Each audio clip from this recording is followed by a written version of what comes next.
Sao mày không giỏi bằng con Bác Tư? Câu nói đó như cái tát vào mặt tôi ngay giữa bàn cơm tối hôm sinh nhật 17 tuổi. Tôi nhìn mẹ, mắt bà đỏ hoe, tay run run cầm chiếc bằng khen học sinh tiên tiến mà tôi mới đem về. Không phải xuất sắc, không phải nhất, chỉ là tiên tiến.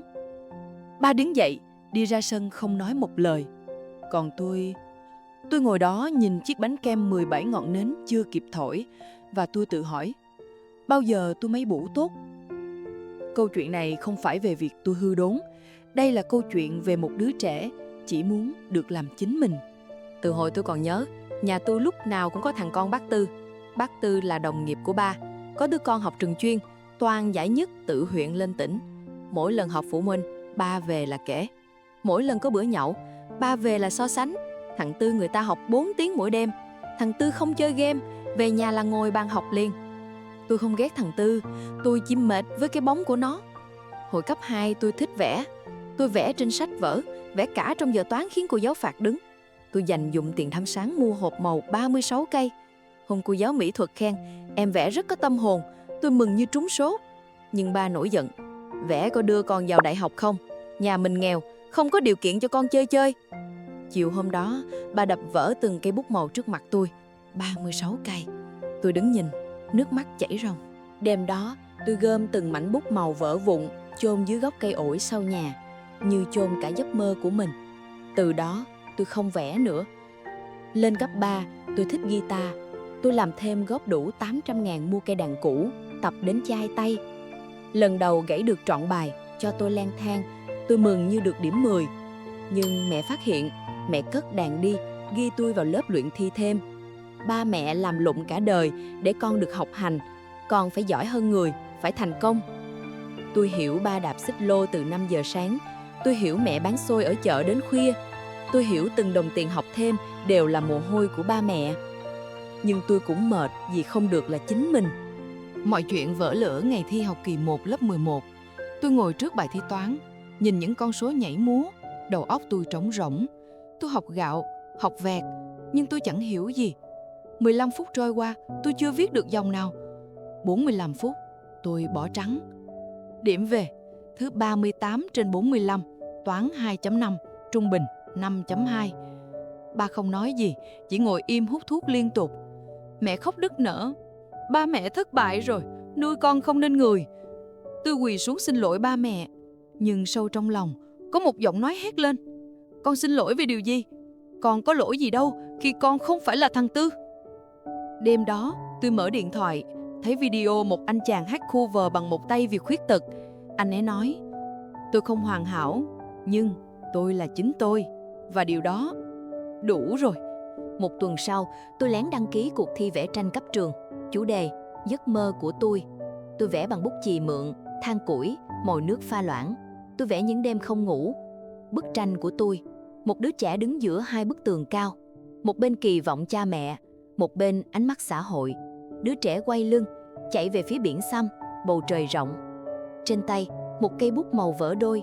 Trên lưng, cây đàn guitar không dây. Trên mặt đất, tôi chỉ muốn là tôi. Ngày công bố, tôi đoạt giải nhất. Nhưng khi giấy khen về đến ba mẹ, mẹ nói, vẽ đẹp có đưa con vào đại học không? Còn bác Tư vừa đạt giải nhất Olympic toán cấp tỉnh đó con. Ba im lặng, nhìn bức tranh. Mày vẽ đẹp, ba thấy vậy. Nhưng cuộc đời không cho phép mày đẹp. Cuộc đời chỉ cho phép mày sống sót.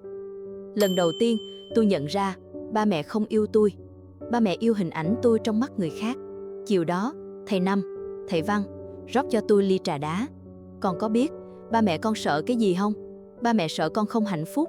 Nhưng ba mẹ lớn lên trong thế hệ phải thành công mới sống còn. Ba mẹ chỉ biết đẩy con lên cao mà quên hỏi con muốn gì. Thầy kể, hồi xưa thầy bị ép học y, nhưng thầy trốn về quê dạy học. Ông bà không nói chuyện 5 năm. Đến khi có học trò đậu đại học sư phạm, ông bà mới gọi khóc. Ba mẹ tự hào về con. Nhưng thầy đã mất 5 năm hạnh phúc. Con đừng như thầy, con phải nói cho ba mẹ hiểu. Tối hôm đó, tôi về nhà. Ba mẹ đang ăn cơm. Tôi hít thở sâu. Con muốn nói chuyện với ba mẹ. Mẹ nhìn lên, mặt còn vương nước mắt. Ba đặt đũa xuống. Tôi ngồi xuống, tay run run. Ba mẹ ơi, con biết ba mẹ yêu con, nhưng ba mẹ có biết con không hạnh phúc không? Mẹ giật mình, ba nhíu mày. Con không giỏi toán như thằng Tư, con không đỗ trường chuyên, nhưng con có một điều ba mẹ không thấy, con có con. Tôi đưa bức tranh giải nhất ra. Con vẽ, người ta khen con có tài năng, nhưng ba mẹ chỉ nhìn thấy điểm số. Tôi quỳ xuống, khóc nức nở. Con không muốn làm ba mẹ thất vọng, con biết ba đạp xích lô vất vả, mẹ bán xôi khổ cực, nhưng con cũng không muốn sống như người không phải là con chỉ muốn được be myself, chỉ vậy thôi. Im lặng nghẹt thở, ba đứng dậy, bước ra sân. Tôi tưởng ba tức giận, nhưng vai ba rung lên từng hồi. Ba khóc. Lần đầu tiên tôi thấy ba khóc. Mẹ ôm chặt tôi. Con ơi, ba mẹ không biết con đau đến vậy. Ba mẹ chỉ sợ con khổ như ba mẹ tội nghiệp. Ba vào mắt đỏ hoe, đặt tay lên đầu tôi. Ba xin lỗi con, ba không biết làm cha. Ba chỉ biết đẩy con lên cao là yêu con, nhưng ba sai rồi. Ba ngồi xuống, ngang tầm mắt tôi. Hồi xưa, ba cũng thích làm thợ mộc, nhưng ông nội bảo ba phải đi làm thuê. Ba nghe lời, đạp xích lô cả đời. Giờ ba già, tay run, không làm được nữa. Ba chỉ còn cái tiếc nuối. Ba quỵ xuống. Ba không muốn con như ba. Con cứ làm điều con thích, ba sẽ ủng hộ, ba hứa. Mẹ quỳ theo. Mẹ cũng xin lỗi, mẹ đã ép con, so sánh con cứ vẽ đi, mẹ sẽ không cản nữa. Ba mẹ con ôm nhau, khóc, rửa trôi bao đau khổ chồng chất. 3 tháng sau, tôi đậu khoa mỹ thuật Đại học Đồng Tháp. Không top đầu, không ngành hot, nhưng là nơi tôi muốn. Ngày nhận giấy báo, ba chở tôi đi ăn phở Huế, gọi tôi đặc biệt, thêm quẩy, thêm chả. Hôm nay, bà mở hội vì con đã tìm được con đường của mình. Bà gắp miếng thịt vào tô tôi. Bà cũng thích guitar hồi xưa, nhưng ông nội không cho.